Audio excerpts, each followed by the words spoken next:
¿Hasta dónde puede llegar un padre para proteger el corazón de su hija? Quédate y descubre una historia que te tocará el alma. Suscríbete y comenta desde dónde nos ves. La tarde caía sobre Madrid con una calidez dorada que iluminaba los edificios antiguos del barrio de Salamanca. Xavier Morales caminaba por el portal de su casa, llevando en una mano un oso de peluche italiano, cuidadosamente envuelto en papel brillante. Era un regalo para Lucia, su hija de 8 años, a quien había adoptado 2 años atrás. Mientras subía los escalones de mármol que llevaban al interior, su corazón latía con una mezcla de cansancio y alegría. Había pasado 3 días fuera por negocios, cerrando un acuerdo con una empresa tecnológica en Milán, y ansiaba abrazar a su hija. El eco de sus pasos resonó en el vestíbulo amplio, decorado con columnas de mármol blanco y cuadros modernos que contrastaban con la arquitectura clásica. Una ligera brisa entraba por las ventanas abiertas, agitando las cortinas de lino y trayendo consigo el olor de las flores de primavera. El silencio del hogar, normalmente reconfortante, esa tarde parecía demasiado denso, como si ocultara algo bajo su superficie pulida. De pronto, un grito cortó el aire como un cristal roto. «Te he dicho que no le llames. ¿Me oyes?» La voz era femenina, aguda, cargada de rabia. Rebotó contra las paredes del recibidor, multiplicándose en ecos hasta perder fuerza.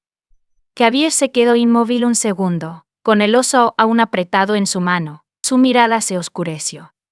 Entonces, dejó caer discretamente su maletín de cuero sobre la consola de entrada y empezó a subir las escaleras de 2 en 2. Mientras subía, su mente iba más rápido que sus pasos. Aquella voz no podía ser otra que la de Rosa, la empleada del hogar que llevaba casi 20 años trabajando para él, desde antes incluso de adoptar a Lucia. Siempre había sido una mujer reservada, de maneras rectas, pero eficiente y discreta. Jamás habría imaginado que pudiera estar gritándole así a su hija. No llamó a Lucia por su nombre. No quería asustarla más. Dejó que su oído lo guiara. El chillido inicial había cesado, sustituido por un silencio espeso que le heló la sangre. Cuando llegó al rellano, notó que la puerta de la habitación de Lucia estaba entornada. Desde dentro se filtraba un leve sonido de sollozos. Con el corazón acelerado, empujó la puerta con suavidad. Lo que vio lo dejó sin aliento. Lucia estaba acurrucada en la esquina de su cama, con las rodillas pegadas al pecho, y el rostro hundido entre mecones de su cabello castaño, revuelto y húmedo por el sudor y las lágrimas.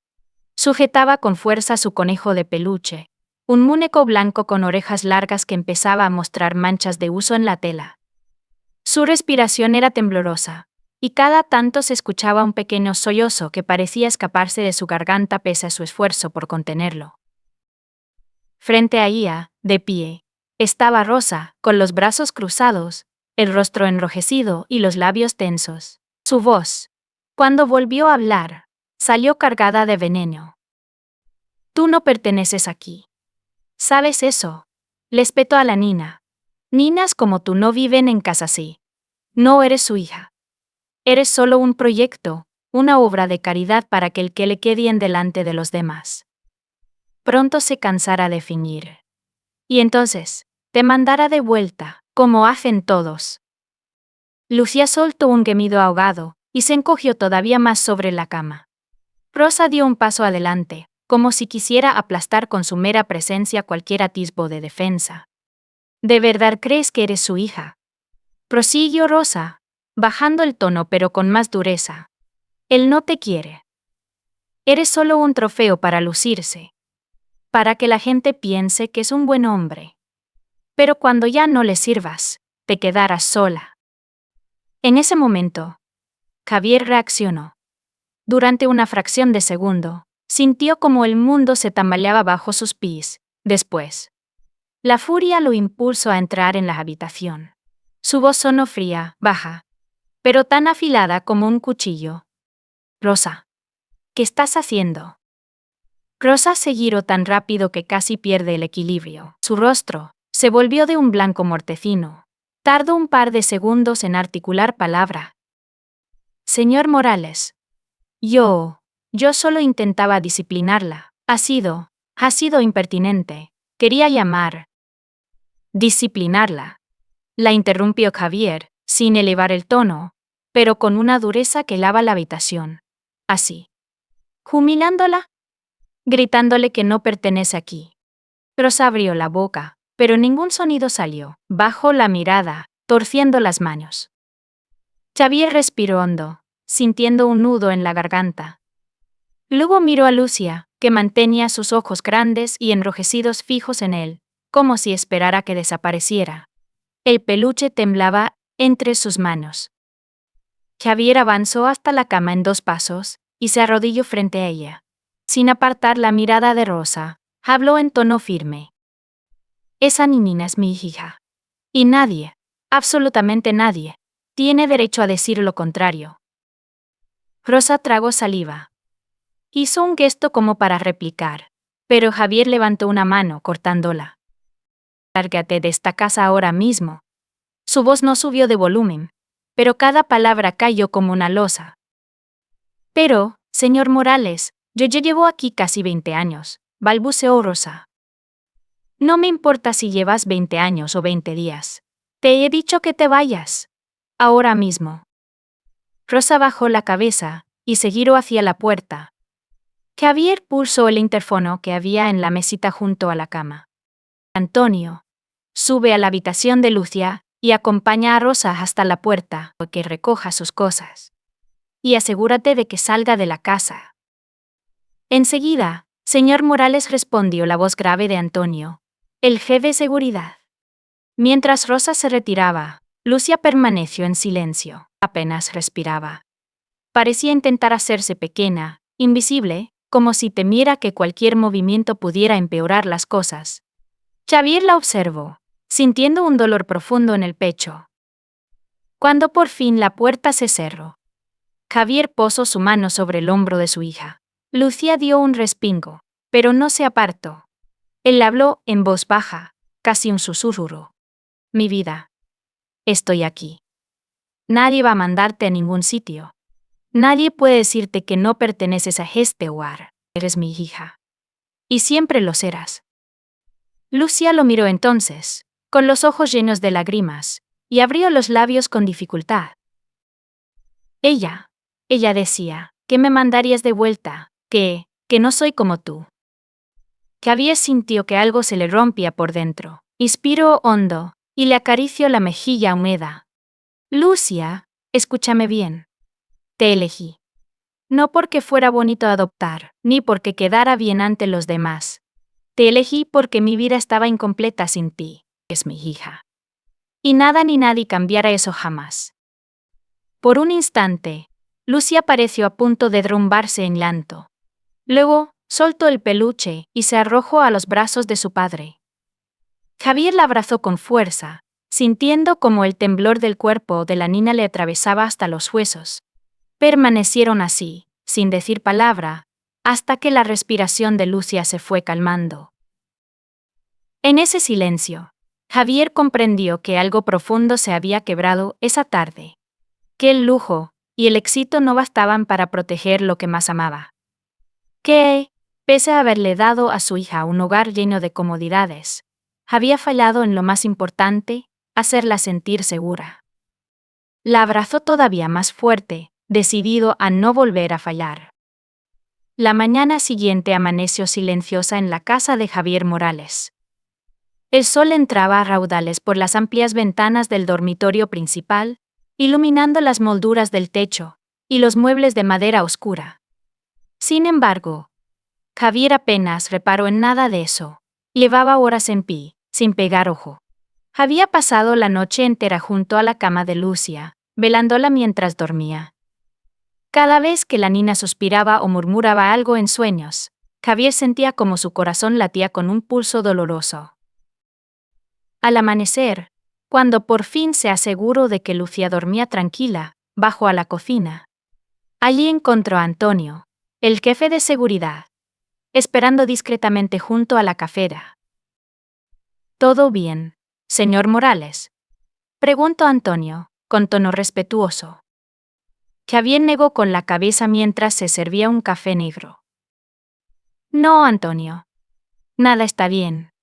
Necesito que llames a Marcos y lo cites en mi despacho en media hora. Como ordené.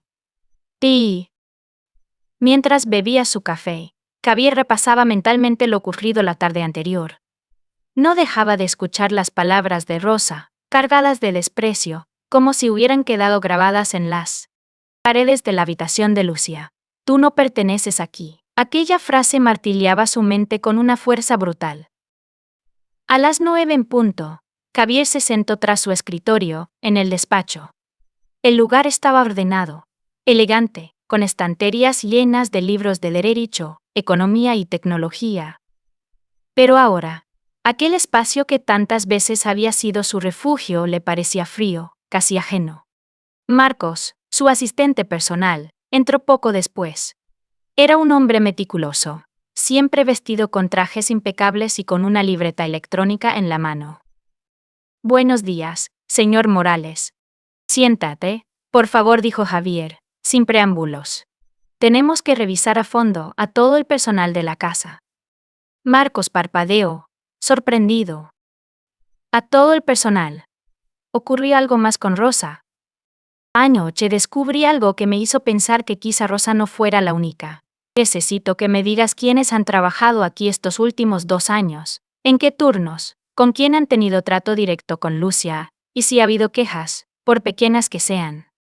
Marcos asintió lentamente, tomando notas en su tableta. Por supuesto, señor. Aunque la mayoría lleva muchos años aquí, son gente de confianza. Lo sé. Javier respiró hondo. Pero anoche comprendí que quizás he estado demasiado ciego. No me importa cuántos años lleven aquí. Si alguien más ha tratado a mi hija con desprecio, o ha hecho comentarios racistas o hirientes, quiero saberlo. Marcos se quedó en silencio unos segundos, como sopesando sus palabras. Entiendo. Me ocuparé de inmediato. Javier se levantó y se acercó a la ventana. Desde allí podía verse parte del jardín, con los setos perfectamente recortados y la fuente de piedra en el centro. Pero ni el jardín ni el lujo de su casa parecían tener importancia en ese momento. Su mente estaba en otro lugar. Rosa me hizo ver algo anoche, dijo, sin volverse. Que he construido una casa preciosa, pero no un hogar. Hay demasiados rincones en esta casa que no le dicen a Lucia que ella pertenece aquí. Ni una sola foto suya en las paredes, ni un dibujo colgado. Nada que grite, esta es también tu casa. No me había dado cuenta de eso, admitió Marcos, bajando la mirada. Yo tampoco. Y ese es el problema, replicó Javier, volviéndose hacia él. No basta con darle un techo y comida. Quiero que cuando mire alrededor, vea su vida aquí. Quiero que sepa que no está de paso. Marcos asintió, comprendiendo la gravedad en la voz de su jefe. Desea que comience por revisar los archivos del personal. Sí, y después quiero hablar con un decorador. Alguien que pueda ayudarme a transformar esta casa para Lucia. No grandes reformas. Solo, alma. Marcos esbozó una leve sonrisa. Conozco a alguien perfecto para eso. Llamaré ahora mismo. Unas horas más tarde, mientras Marcos revisaba archivos, Javier caminaba por la casa como si la viera por primera vez.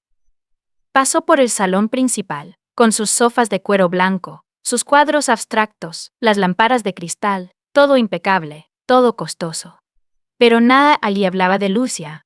Se detuvo ante una pared donde colgaban fotos enmarcadas, inauguraciones de empresas, conferencias, él saludando a ministros y empresarios. Todas imágenes suyas. Ninguna de Lucia. Sintió un pinchazo de culpa, como no lo había visto antes. Esa casa estaba llena de trofeos y de logros, pero vacía de ella. Entró en la habitación de Lucia. Vio su cama pequeña, sus muñecos alineados en una estantería, su escritorio con colores y papeles. Era el único lugar donde se sentía su presencia.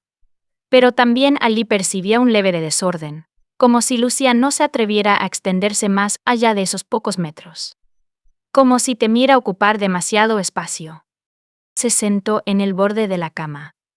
Tomó entre las manos un dibujo que Lucia había dejado sobre el escritorio.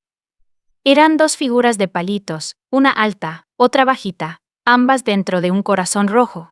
Debajo, con letras torcidas, Lucia había escrito: Papá y yo. Xavier se quedó largo rato contemplando aquel dibujo. Sintió que le ardían los ojos. Se levantó decidido y bajó otra vez al despacho. Marcos dijo apenas entrar: quiero a ese decorador aquí mañana mismo. Quiero llenar esta casa de ella. De sus dibujos, sus fotos, sus cosas. Quiero que Lucia sepa que está en su hogar. Así será, señor, respondió Marcos. Horas después, Marcos volvió con resultados preliminares. Había encontrado registros de pequeños incidentes con 3 empleados. Nada enorme, pero suficiente para alarmar a Javier. Uno se refería a Lucia como la recogida, cuando hablaba con otros empleados. Otro apartó 2 veces sus dibujos diciendo que no eran decorativos.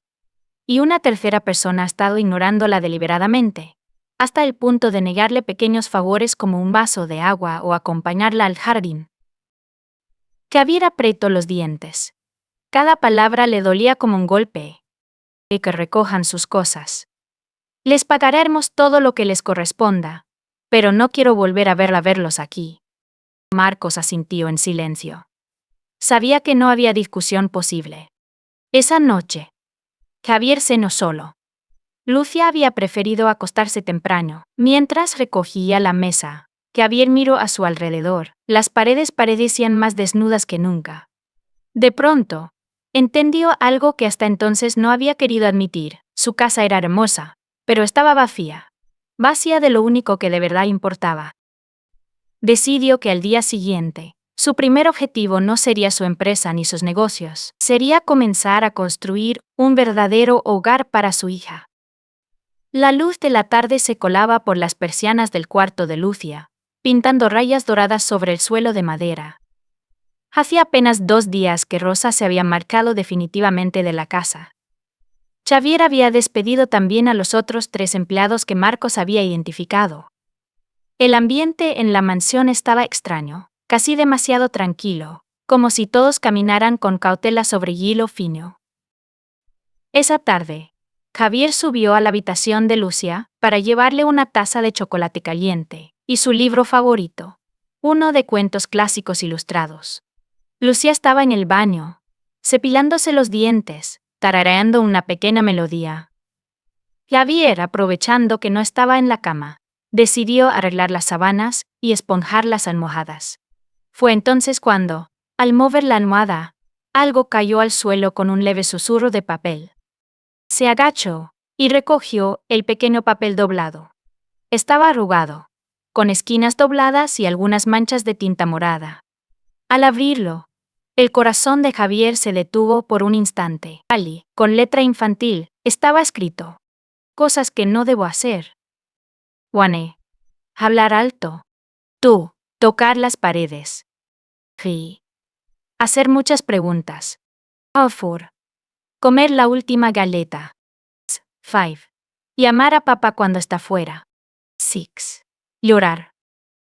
Debajo, en letras más pequeñas, había una frase que le destrozó el alma.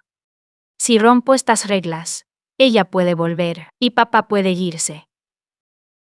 Xavier se quedó un momento sin moverse, sintiendo un nudo en la garganta. Ni siquiera escuchó el agua del grifo cerrarse ni los pasos suaves de Lucia al regresar a la habitación. Fue la voz temblorosa de la nina la que lo sacó de su trance. No tenías que encontrar eso, susurró Lucia desde la puerta. Xavier la miró lentamente, aún con el papel en la mano. Se arrodilló para quedar a su altura. Lucia.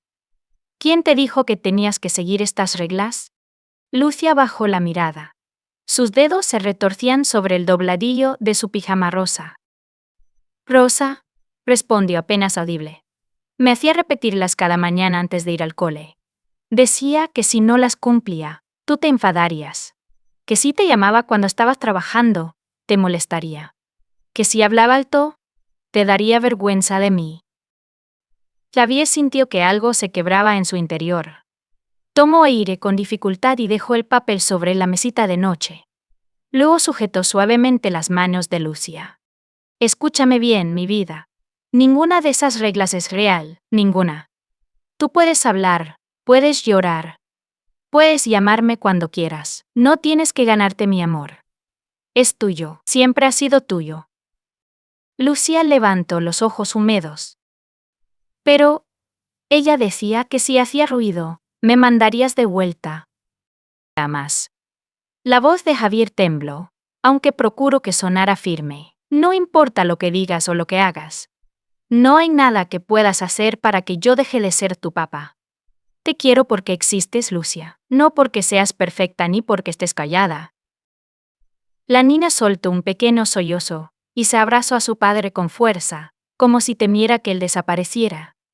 Javier la rodeó con sus brazos, sintiendo la fragilidad de su pequeña espalda bajo la tela del pijama. Permanecieron así un largo rato, hasta que la respiración de Lucia se calmó. Esa misma noche, después de acostarla, Javier bajó a su despacho y llamó a Marcos. Necesito que me busques a la mejor psicóloga infantil que encuentres. Alguien que sepa tratar con niños que han pasado por situaciones de trauma, y que entienda lo que significa crecer sintiéndose fuera de lugar. Marcos asintió al otro lado de la línea. Conozco a alguien. La doctora Carmen Herrera, jubilada del Hospital Niño Jesús. Trabajo años con menores en situaciones muy duras. Es cálida, cercana. Y entiende bien cómo hablar con los niños. Quiero que venga a casa. Que las sesiones sean aquí.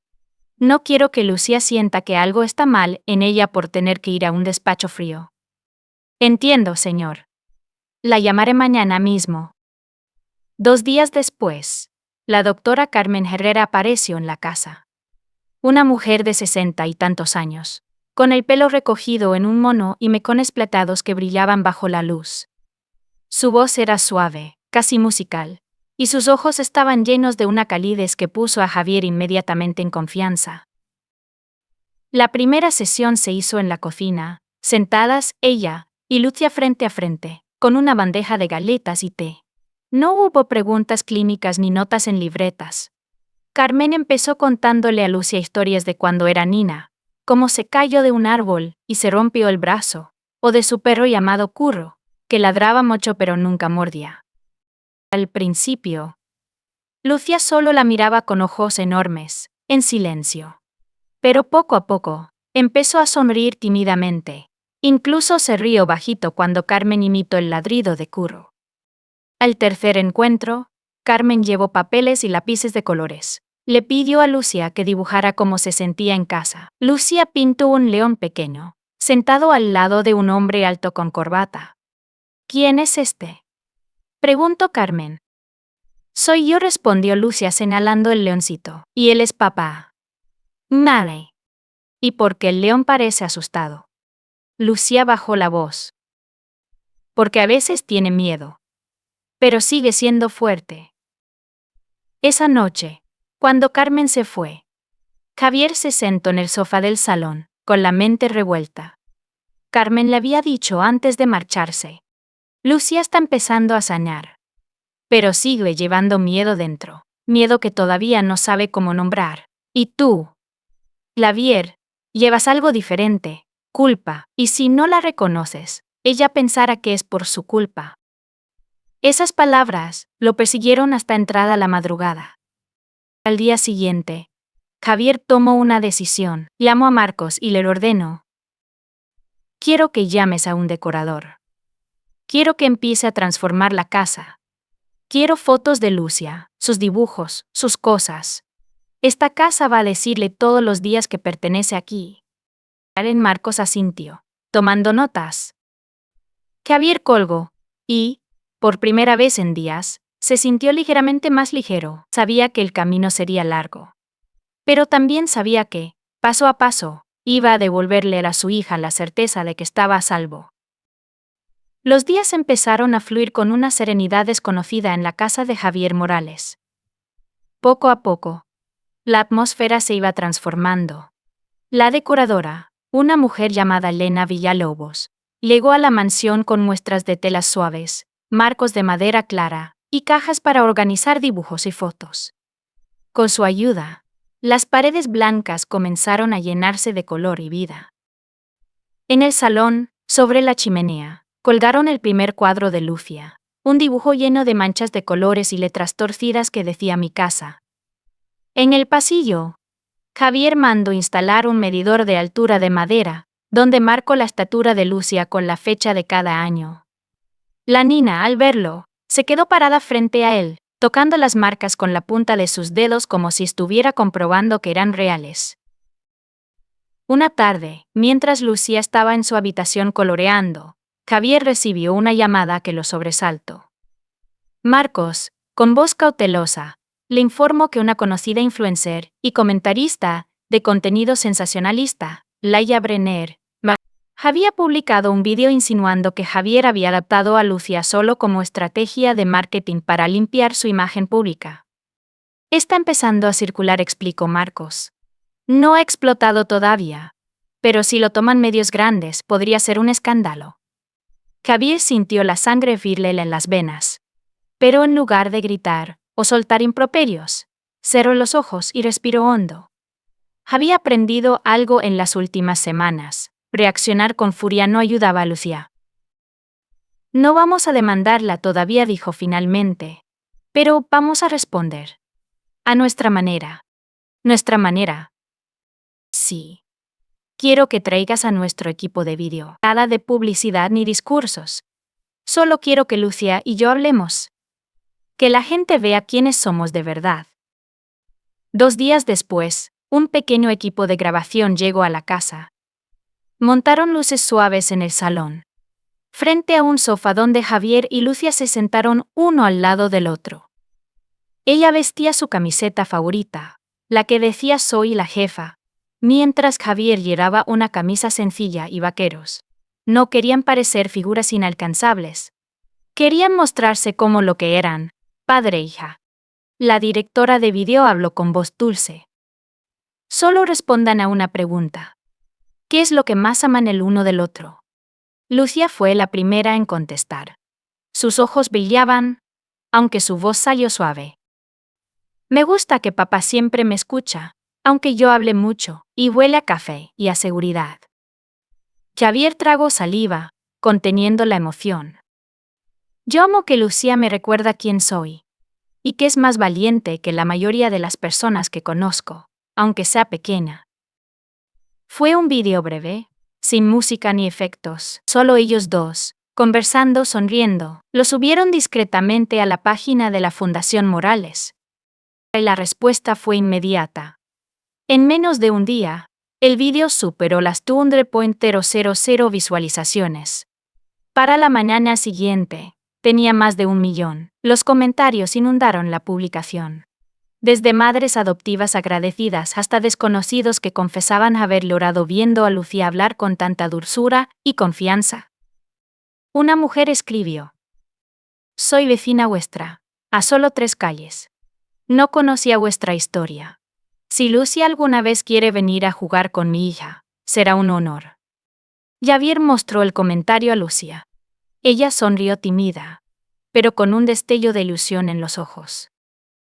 La semana siguiente, Marcos le contó a Javier que la Consejería de Asuntos Sociales de la Comunidad de Madrid organizaba un evento para familias de acogida y adoptivas, y había invitado a la Fundación Morales como patrocinador.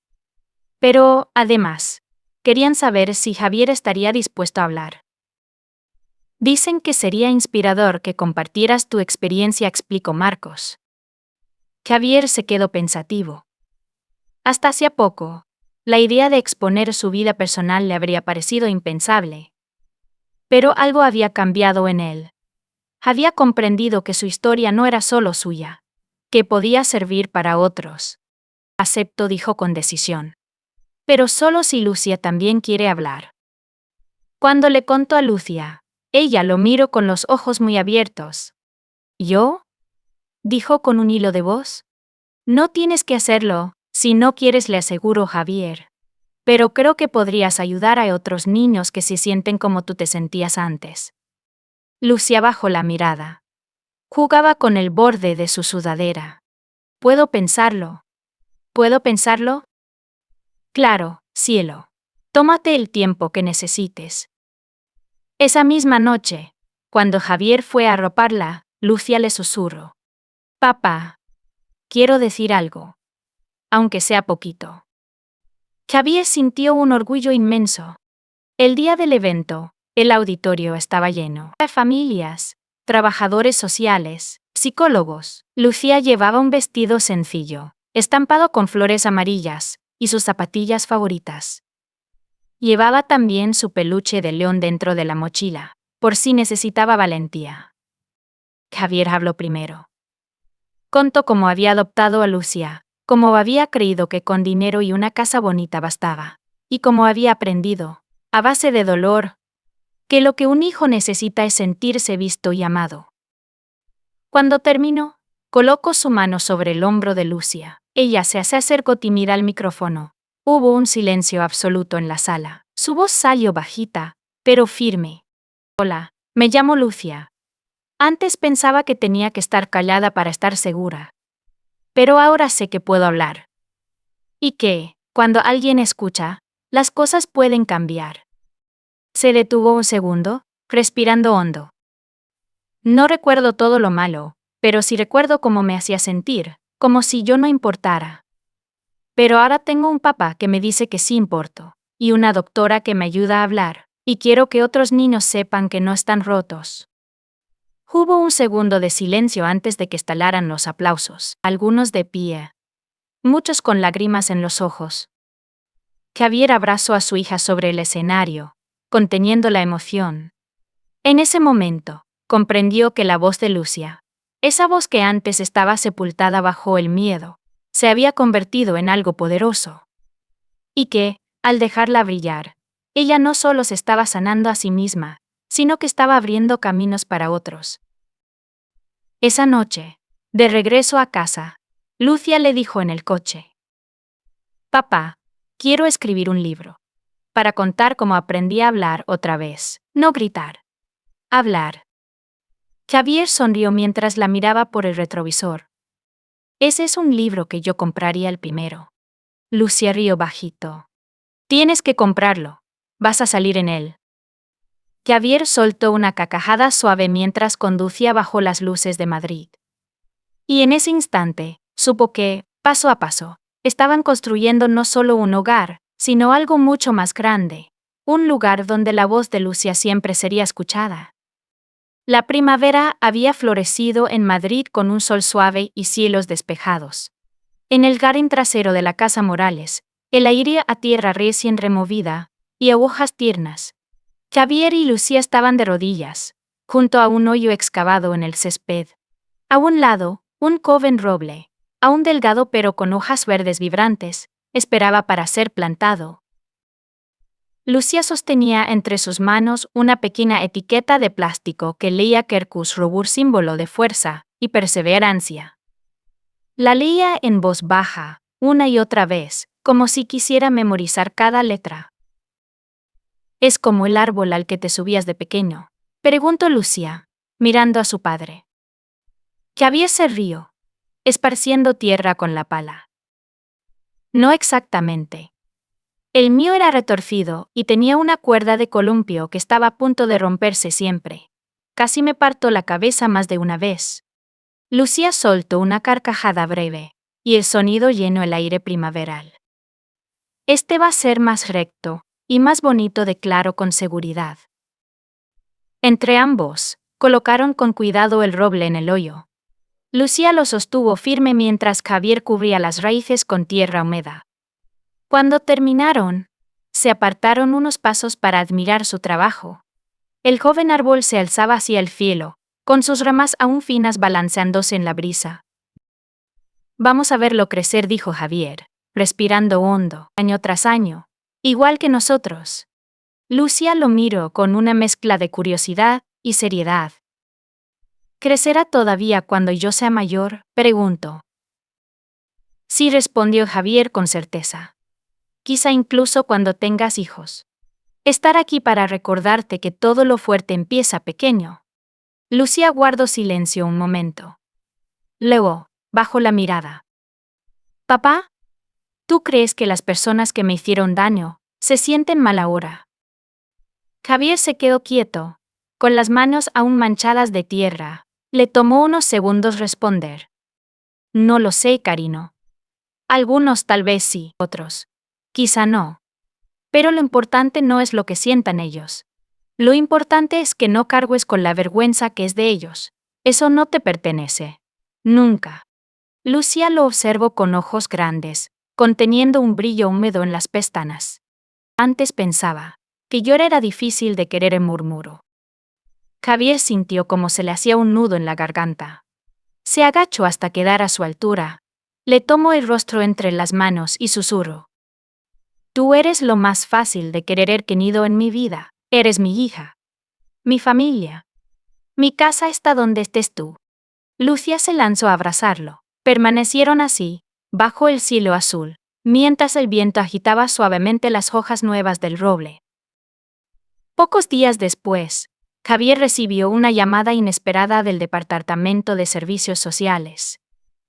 Estaban organizando una mesa redonda en el Congreso de los Diputados para debatir sobre protección infantil, post-adopción y cómo mejorar el sistema de acogida. Querían que Javier no solo asistiera, sino que liderara parte de la conversación. Al principio, Javier dudó. No era lo mismo hablar en un evento local que pararse ante políticos, jueces y expertos. Pero recordó las palabras de Lucía en el auditorio, y la forma en que su pequeña voz había conmovido a toda una sala. Aceptó. El evento se celebró en una sala solemne, con muros cubiertos de madera noble y banderas nacionales en cada esquina. Javier llevó en su bolsillo una fotografía de Lucía, un retrato espontáneo, donde la niña parecía dibujando corazones con tiza en el suelo del jardín, su melena suelta ondeando al viento. Cuando subió al estrado, Javier habló con voz firme. Contó cómo había adoptado a Lucía, cómo se habían ganado creyendo que bastaban los lujos para protegerla, y cómo había descubierto que lo esencial era algo más profundo, hacerla sentir que pertenecía, que tenía derecho a existir con voz propia. No existe un Excel que mida el costo del silencio, dijo Javier, mirando a la sala. Pero les aseguro que es altísimo. Los niños no solo sobreviven al trauma, lo llevan dentro, como un eco, a cada rincón de sus vidas. Si no les damos espacios donde puedan ser escuchados, crecerán intentando desaprender el miedo. Cuando terminó, hubo un momento de silencio, seguido por un aplauso sostenido. Varios profesionales se acercaron a estrecharle la mano. Una jueza le dijo: necesitamos más voces como la suya en este ámbito. No solo estadísticas, sino historias reales. Javier asintió, sintiendo que por primera vez estaba usando su influencia para algo verdaderamente importante. De regreso a casa, Lucía lo esperaba en el salón, con una bandeja donde había 2 tazas de cacao caliente y una nota escrita en rotulador morado. Bienvenido a casa, papá Hiroe. Javier soltó una carcajada y la alzó en brazos. Tú eres la verdadera heroína, Lucía. No, papá. Somos un equipo, respondió ella, con una sonrisa que iluminaba toda la habitación. Esa noche, mientras cenaban, Lucía preguntó: Papá, ¿crees que siempre viviremos en esta casa? ¿Por qué lo preguntas? Lucía se encogió de hombros. Estaba pensando que quizá un día podríamos vivir en un lugar donde haya más niños que necesiten ayuda, para poder ayudarlos como me ayudaste a mí. Javier la miró, sintiendo el corazón a punto de estallar de orgullo. Creo que, donde sea que vayamos, llevaremos nuestro hogar con nosotros. Porque el hogar no es un lugar, son las personas que están en él. Y sí, quizá algún día podamos abrir nuestras puertas para otro niño que necesite un hogar. Lucía sonrió, satisfecha.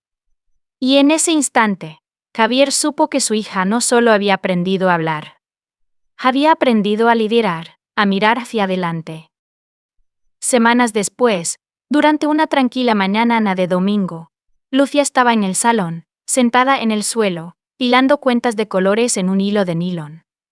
Cada cuenta tenía un significado para ella: rojo para el valor, azul para la calma, amarillo para los domingos felices.